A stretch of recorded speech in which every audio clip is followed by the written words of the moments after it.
السلام ورحمۃ اللہ وبرکاتہ میرے دوستوں، میرے بھائیوں، میرے عزیزوں، welcome to back my new blog. آپ کا بھائی آپ کی خدمت میں آج پھر حاضر ہوا ہے اور بڑے ہی دکھ کے ساتھ کہنا پڑ رہا ہے کہ رمضان الوداع ہو رہا ہے۔ آج رمضان کا 20واں روزہ ہے اور اس کے بعد کل سے مطلب آج افطاری کے بعد آخری عشاء شروع ہو جائے گا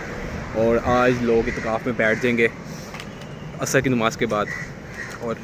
اس کے بعد آخری عشاء کے یا 9 یا 10 روزے ہوں گے۔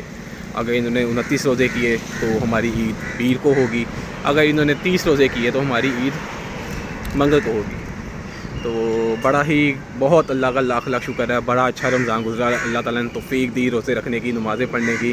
اللہ تعالیٰ سے دعا ہے کہ اللہ تعالیٰ ہمیں رمضان کے بعد بھی ایسے ہی نیک اور نمازوں کا پابند بنائے، آمین۔ اور بڑی ایک اس میں نا ہماری ایک جو رمضان کی اسکیجول بنا ہے وہ بڑا ایک نا عجیب کہہ لیں کہ مطلب دیکھیں ابھی چاند نظر نہیں آیا تو لوگوں نے پہلے ہی ڈیسائڈ یہاں پہ ہو گیا کہ ہماری عید پیر کو ہی ہونی ہے، جبکہ اگر ہمارے 29 روزے ہوتے ہیں تو ہماری عید پیر کو بنے گی، اور اگر ہمارے 30 روزے ہوتے ہیں تو